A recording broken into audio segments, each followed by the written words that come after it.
जिसके पास संभावनाएं हैं कि अनित्य से नित्य को उपलब्ध हो सके, ससीम से असीम,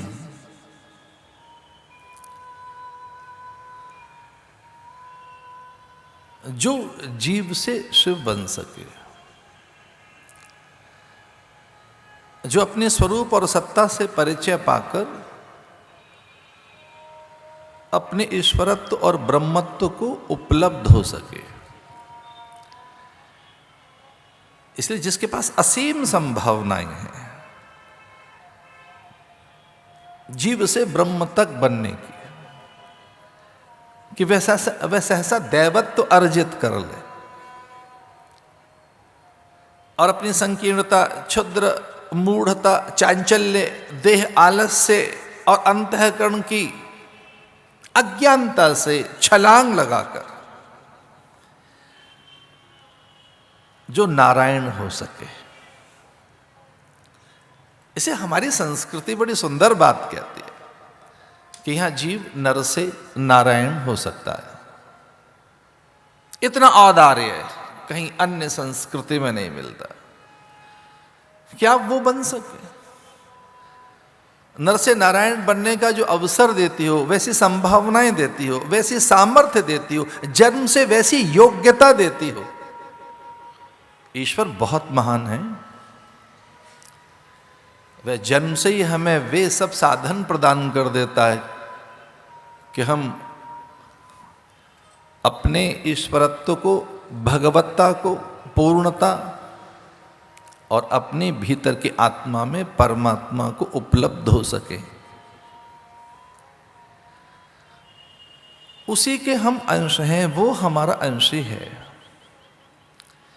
इसलिए ईश्वर ने अपने अंशों की मुखरता, प्रखरता, चैतन्यता और कुछ अधिकता हमें प्रदान की है। अन्य जीवों को उतनी मुखरता, प्रखरता, चैतन्यता, सामर्थ्य, विभूति, विचार, विद्या और भगवदीय संस्कार नहीं सौंपा है। हम मनुष्यों को ईश्वरीय संस्कार प्राप्त है।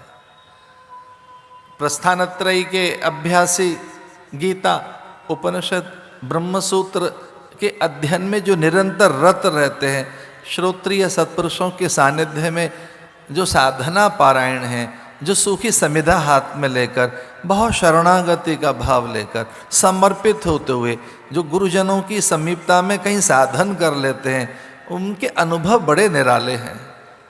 और उनके मुंह से निकला अहम ब्रह्मास्मि, वो सहसा कह सके सोहम शिवोहम। इसलिए वेदांत कहता है ब्रह्मविद ब्रह्मैव भवति, ब्रह्मैव भवति, ब्रह्मविद। जो उसे जान लेता है, तुम्हें ही जान तुम्हें ही हो जाए, तुम्हारी कृपा तुम्हें रघुनंदन। तो एक जानने का अवसर हमारी संस्कृति हमें प्रदान करती है कि हमारी कितनी ऊर्जा है हमारे भीतर, और उसे जान लें। जब पक जाती है कस्तूरी, उसकी गंध, सुगंध, उसके भीतर में एक आनंद और एक मद जो उसे स्वयं में समाधि के लिए पुकारता है, जब वो बिखरता है, सुरभित होता है वो कस्तूरी का मद, मृग का, तब उसे पाने के लिए छलांग लगाता है, पूरे जंगल में उसे ढूंढता है। वो कहीं उसके मस्तक में ही रहती है चीज, बस उसे वो ढूंढ रहा होता है। मरीचिका का अर्थ भी यही है कि सुख बहुत निकट से दिखते तो हैं, पर जब उन्हें छूने जाओ तो बहुत दूर होते जाते हैं, बहुत दूर होते जाते हैं। मरीचिका का अर्थ यही तो हुआ कि जब बहुत त्रसित हैं, प्यासे हैं, तब जल कितना निकट सा है, उसके पास जाओ तो दूर दूर, बहुत दूर होता जाता है। जितना निकट भागो वो उतना ही तो दूर होता जाता है। इसलिए जितने भी पदार्थ हैं, और ये भ्रम उस समय टूटता है व्यक्ति का जब वो पदार्थों की प्रचुरता, वस्तुओं की बहुलता, भूमि विस्तार, गगनचुंबी अट्टालिकाओं का प्रसार, ख्याति और यश सिद्धि के लिए दिग दिगंत में धूम और मैं स्थापित हो जाऊं, उस वर्चस्व की कामना के लिए जब वो लगता है तो हाथ आता नहीं। एक सच है, यहाँ के सुख साथ नहीं देते, वे हैं नहीं, वे इतने क्षणिक हैं जैसे सपने का धन और उसका सुख। जितने भी पदार्थ हैं या वो उतना ही सुख दे पाते हैं। हाँ, ये तो सच है कि कुछ एक अनुकूलता तो हाथ लगती है, कुछ कंफर्ट्स तो हमारे हाथ लग ही जाते हैं, लेकिन एक स्थायी समाधान नहीं हो पाता। तो यहाँ के पदार्थों का एक सच है बहुत बड़ा कि वे स्थायी प्रसन्नता नहीं दे पाते, वे समाधान नहीं दे पाते, समाधान नहीं कर पाते। और समाधान विचार में है, समाधान चिंतन में है, ज्ञान में है। तो ये एक अनुभव की बात है जो शास्त्र बार बार कहते हैं कि प्रसन्नता पदार्थ सापेक्ष नहीं है, प्रसन्नता चिंतन सापेक्ष है, विचार सापेक्ष है, ज्ञान सापेक्ष है, और वो आत्म सापेक्ष है, या वो स्वयं आपकी वस्तु है। वो आनंद हो, प्रसन्नता हो, आह्लाद हो, उल्लास हो या समाधान हो, वो आपकी चीज है। वो विचार से जागृत होगी, संग्रह से नहीं।